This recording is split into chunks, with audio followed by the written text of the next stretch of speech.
तो इस क्वेश्चन के अंदर हमें क्या दिया है, एक तार दिया है जिसको मोड़ दिया गया है या बेंड कर दिया गया है एक स्क्वायर की फॉर्म में, कुछ ऐसी फॉर्म में जैसी सामने आपके बनाई है। और हमें पता है कि जो स्क्वायर की प्रॉपर्टी होती है वो ये होती है कि इसकी जो चारों साइड्स होती हैं, फोर साइड्स आर इक्वल, इसकी चारों साइड्स इक्वल होती हैं। और जो एरिया होता है स्क्वायर का वो क्या होता है, साइड का स्क्वायर। और हमें वही एरिया दे रखा है क्वेश्चन में 144 सेंटीमीटर स्क्वायर। तो हमें निकालनी है साइड। अगर इधर भी स्क्वायर है, इधर से अगर स्क्वायर हटाना है तो इधर क्या आ जाएगा, अंडर रूट आ जाएगा। तो इसको फिर ऐसे लिख देंगे, तो यहाँ पे हो जाएगी साइड। तो अगर आपको याद है कि 144 का अंडर रूट क्या होता है, तो वो होता है 12। तो आपकी साइड हो गई 12 सेंटीमीटर। आई होप यहाँ तक समझ आया होगा। अगर किसी को इसका अंडर रूट निकालने में प्रॉब्लम है तो वो भी मैं करके दिखा रहा हूँ, आप देख लीजिए।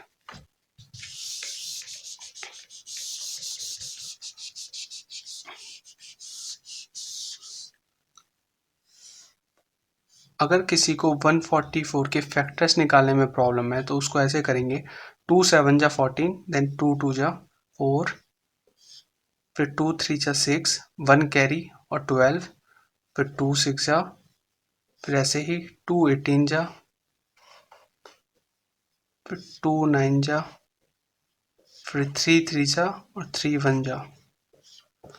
तो अब क्या करेंगे, जो इसके फैक्टर्स बने हैं, ये फैक्टर्स बने हैं 2 2 2 2 3 3, इनमें से क्या करेंगे, इनको एक लाइन में लिख लेंगे ऐसे, 2 into 2 into 2 into 2 into 3 into 3।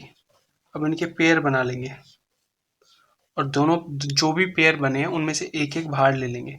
तो ये हो जाएगा 2 इंटू 2 इंटू 3। इसको अगर मल्टीप्लाई करेंगे तो आपका आएगा 12। तो इस तरह से आप 144 का अंडर रूट निकाल सकते हैं अगर आपको नहीं आता। आगे इस क्वेश्चन में क्या लिखा है, अगर जितनी वायर की लेंथ इसमें यूज हुई है उसी से अगर हम एक रेक्टेंगल बना दें और उस रेक्टेंगल की जो लेंथ है वो कितनी है, 16 सेंटीमीटर। कितनी है, 16 सेंटीमीटर। तो उसका जो एरिया है, इसके अंदर का एरिया क्या होगा। तो हमने अभी देखा कि हमारी इसकी स्क्वायर की कितनी आई थी साइड, 12 आई थी, 12 12। तो जो बाउंड्री होती है वो बेसिकली होता क्या है, वो तो पेरीमीटर होता है। तो पेरीमीटर निकालने के लिए हम क्या कर सकते हैं, या तो सारी साइड्स ऐड कर दें या फिर 4 से मल्टीप्लाई कर दें, क्योंकि सारी साइड्स क्या हैं, इक्वल है। तो इसको 4 से मल्टीप्लाई कर देंगे, यह आ जाएगा आपका 48 सेंटीमीटर। ये क्या आ गया, पेरीमीटर आ गया। 48 सेंटीमीटर क्या हुआ है आपका, पेरीमीटर ऑफ स्क्वायर। 48 सेंटीमीटर आया पेरीमीटर ऑफ स्क्वायर। इतना आ गया समझ। मतलब कि जो ये लंबाई है स्क्वायर की चारों तरफ जो तार से बनाई गई है, जो ये लेंथ है वो क्या होगी, 48 सेंटीमीटर। अब उसी लेंथ से यूज करके हमने इस रेक्टेंगल को बनाया है ऐसे में। तो हमने 48 सेंटीमीटर में से 16 सेंटीमीटर यहाँ यूज कर लिया, 16 सेंटीमीटर यहाँ यूज कर लिया। तो कितना बचा, 48 माइनस 16 प्लस 16, मतलब 48 माइनस 32, ये बचा आपका 16। इतना समझ आया होगा। मैं ये रब कर रहा हूँ तो आपका बचा 16 सेंटीमीटर की लेंथ और बची है। जो लेंथ हमें लगेगी यहाँ पर ब्रेथ पर लगेगी। 16 मतलब 8 सेंटीमीटर, तो ये लेंथ हो जाएगी और 8 सेंटीमीटर ये लेंथ हो जाएगी। अब हमें क्या बोला है कि जो ये रेक्टेंगल है इसका एरिया निकालना है। तो रेक्टेंगल का एरिया क्या होता है आपका? रेक्टेंगल का एरिया होता है एरिया ऑफ रेक्टेंगल होता है लेंथ इनटू ब्रेथ। तो लेंथ है हमारी कितनी? 16 सेंटीमीटर और ब्रेथ है हमारी 8 सेंटीमीटर। तो ये हो जाएगा 6 8 जा 48 4 128 सेंटीमीटर स्क्वायर। तो जो हमारा करेक्ट ऑप्शन हो जाएगा वो हो जाएगा आपका फर्स्ट। क्या हो जाएगा? फर्स्ट ऑप्शन हो जाएगा आपका आंसर। तो आई होप आपको ये क्वेश्चन समझ आया होगा। अब अपना नेक्स्ट क्वेश्चन देखते हैं। तो जो नेक्स्ट क्वेश्चन है इसके अंदर हमें कुछ नंबर्स दिए गए हैं फ्रैक्शन की फॉर्म में, जैसे कि 5/6 हो गया, 3/4 हो गया, 1/2 हो गया, 2/3 हो गया और आपका हो गया 3/5। तो हमें ये बताना है कि सबसे बड़ा नंबर कौन सा है इनमें से और उससे छोटा कौन सा है इससे इनमें से, मतलब कि सबसे बड़ा और सेकंड लार्जेस्ट कौन सा है। तो इसके लिए हम सीधा तरीका ये अपनाएंगे कि हम एक पॉइंट तक इनको डिवाइड करके देख लेंगे। जैसे कि अगर ये 5 है, अगर हम 5 को ऐसे डिवाइड करेंगे 5 6 से, क्योंकि 5 छोटा है तो नहीं होगा डिवाइड, तो पॉइंट लगाएंगे। पॉइंट लगाने से यहाँ पे 0 आ जाएगा, ये हो जाएगा 8 48। बाकी हमें रिमाइंडर कुछ भी है उससे मतलब नहीं है, एक डिजिट तक चेक करना है। तो ये हो गया आपका 0.8। ऐसे ही जब इसको करेंगे तो क्या होगा, 3 को 4 से ऐसे डिवाइड करेंगे तो इसमें भी पॉइंट लगाएंगे, तो ये हो जाएगा आपका 30। फिर आएगा 7 बार में कितना आएगा 28 2। बाकी कुछ भी बचे हमें उससे कोई मतलब नहीं है। तो ये आ गया आपका 0.7। 1.2 का आपको पता ही होगा क्या होता है 0.5। ऐसे ही 2/3 का क्या होगा, इसको भी आप डिवाइड करके देख सकते हैं इस तरह से 3 से। तो यहाँ पे पॉइंट लगाएंगे क्योंकि 2 छोटा है 3 से, फिर 0 आ जाएगा, फिर 3 6 18, फिर 2 दोबारा भी क्या आएगा 6 ही आएगा, ऐसे ही चलता रहेगा ये। तो ये हो जाएगा 0.66, तो उसको 0.6 लिख लेंगे। ऐसे ही 3/5 इसको भी डिवाइड करेंगे, 3 को डिवाइड करेंगे 5 से, तो पॉइंट लगाएंगे क्योंकि 3 क्या है छोटा है 5 से, फिर 0 आ जाएगा, फिर 5 बार 5 से डिवाइड करेंगे 30 को, वो कितनी बार में जाएगा 6 बार में, तो ये 30 सीधा सीधा कट जाएगा। तो हमारा क्या आया यहाँ पे 0.6। ये हमारा था 0.66। अब हमें ये बताना है कि इनमें से सबसे बड़ा कौन सा है और उससे छोटा कौन सा है, मतलब कि सेकंड लार्जेस्ट कौन सा है। तो सबसे बड़ा हमारा क्या होगा 0.8 और उससे छोटा कौन सा होगा 0.7। लेकिन जो हमें ऑप्शंस दिए गए हैं उसके अकॉर्डिंग हमें फ्रैक्शन की फॉर्म में बताना है। तो हमारा आंसर होगा थर्ड ऑप्शन। कौन सा होगा? थर्ड ऑप्शन, जिसमें कि आपके ऑप्शंस हैं 5/6 एंड 3/4। तो आई होप आपको ये समझ आया होगा। अगर कुछ डाउट है तो आप नीचे कमेंट बॉक्स में बता देना। अब देखते हैं अपना नेक्स्ट क्वेश्चन।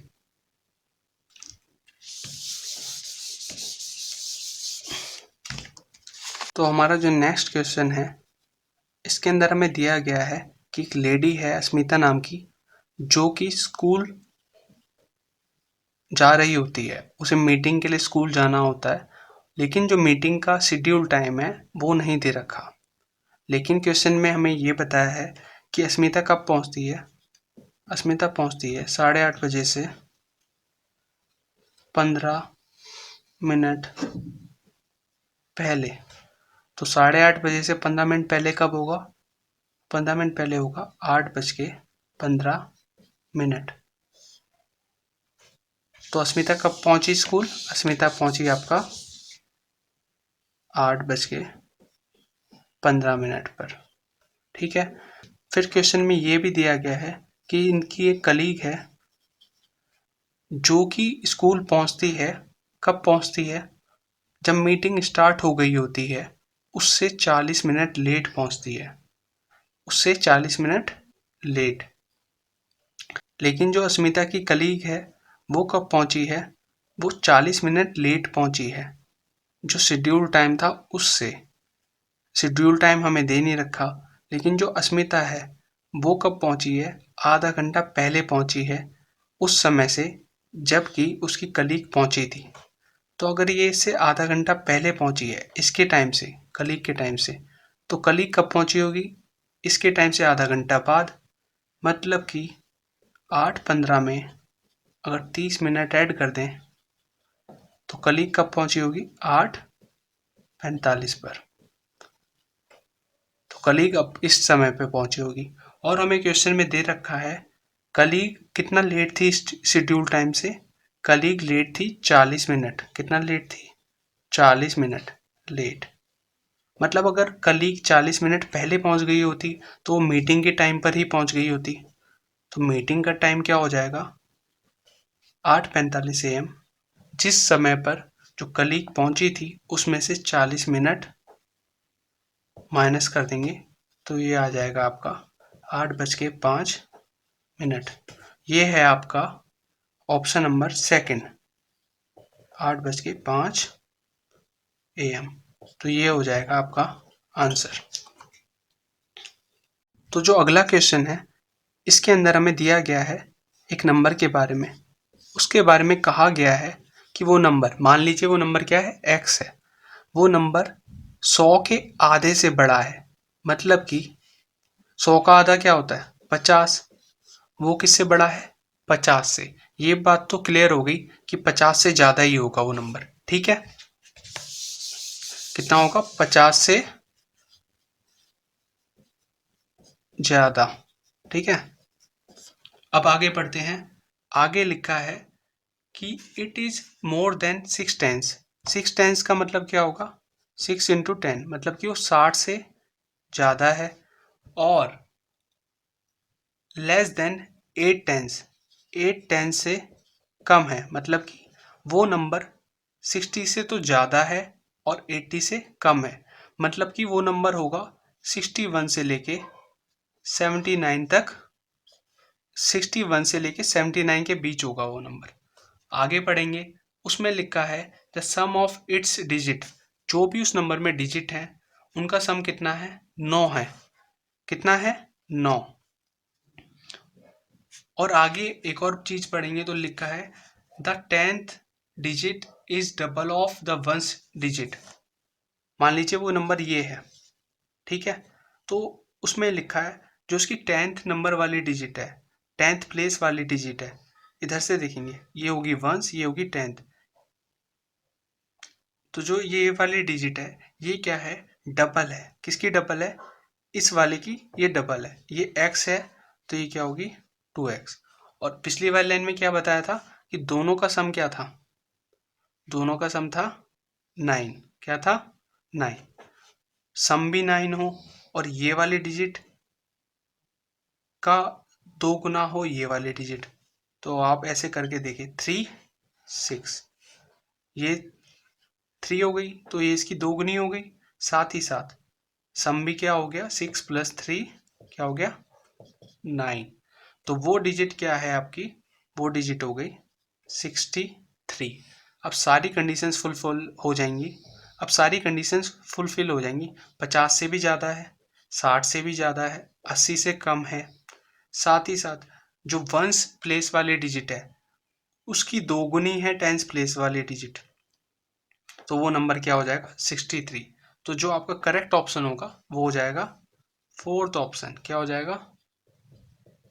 Fourth option. तो आई होप ये आपको समझ आया होगा। तो जो हमारा नेक्स्ट क्वेश्चन है, इसके अंदर हमें ये दिया गया है कि इस तरह से लाइन है, असेंबली की लाइन है और उसमें बच्चे लगे हुए हैं और उसमें रूही नाम की एक लड़की है जो कि दोनों साइड से कौन से वे नंबर पर है, दोनों साइड से है 19वें नंबर पर। इधर से गिने तो भी 19वां नंबर, इधर से गिने तो भी 19वां नंबर, दोनों साइड से 19वां नंबर। इस क्वेश्चन को समझने के लिए एक छोटा सा एग्जाम्पल समझते हैं, फिर इस क्वेश्चन को देखेंगे। तो मान लीजिए, फॉर एग्जाम्पल मान लीजिए एक लाइन है जिसमें कि टोटल 5 बच्चे हैं और उसमें मान लो एक अंकित नाम का लड़का है, वो बीचों बीच खड़ा है। तो अगर अंकित को गिनेंगे तो यहाँ से कौन से वे नंबर पे आएगा, राइट हैंड साइड से फर्स्ट सेकंड थर्ड, कौन से पे आएगा, तीसरे पे। और लेफ्ट से गिनेंगे तो भी कौन से पे आएगा, फर्स्ट सेकंड थर्ड। मतलब कि जब दोनों साइड से किसी एक पर्सन का नंबर सेम हो तो उसके राइट में और उसके लेफ्ट में नंबर ऑफ जो पर्सन होंगे वो क्या होंगे, सेम होंगे। तो यहाँ पर कितने बच्चे हो गए, 2, 1 2। वैसे ही यहाँ भी कितने हो गए, 1 2 2 और एक अंकित खुद। तो अगर अब पूछा जाए इस लाइन में कितने टोटल बच्चे थे, तो हो जाएगा 2 + 1 + 2 मतलब कि 5। इसी कॉन्सेप्ट से हम वो क्वेश्चन भी कर सकते हैं रूही वाला। अब फटाफट से करते हैं। मान लीजिए ये वो लाइन है और रूही यहाँ खड़ी है, यहाँ से 19वें नंबर पर है, यहाँ से भी 19वें नंबर पर है। इसका मतलब ये है कि 18 बच्चे इधर रहे होंगे, ऐसे ऐसे 18 होंगे, ऐसे ही 18 बच्चे इधर रहे होंगे, होंगे ना। और एक रूही खुद। हमें क्वेश्चन में क्या पूछा है कि total number of students in the row. तो टोटल नंबर कितने हो जाएंगे, 18 ये वाले, एक रूही और एक 18 ये वाले। तो ये हो जाएगा आपका 37। तो आपका करेक्ट आंसर हो जाएगा 4। 4 will be your correct answer, fourth option will be your correct answer, जो कि है 37। तो इस तरह से आप बिना किसी फॉर्मूले को लगाए नॉर्मल लॉजिक से इस क्वेश्चन को इजीली कर पाएंगे। तो आज के लिए इतना ही। बाकी अगर आपको इस तरह की वीडियो से समझ आ रहा है तो प्लीज़ मुझको नीचे कमेंट करके बता दीजिए, ताकि मैं जो पूरे सम्स हैं प्रीवियस ईयर के मैथ्स के, उनको इस तरह से करवा पाऊँ। बाकी thank you so much for watching. मिलते हैं नेक्स्ट वीडियो में। बाय।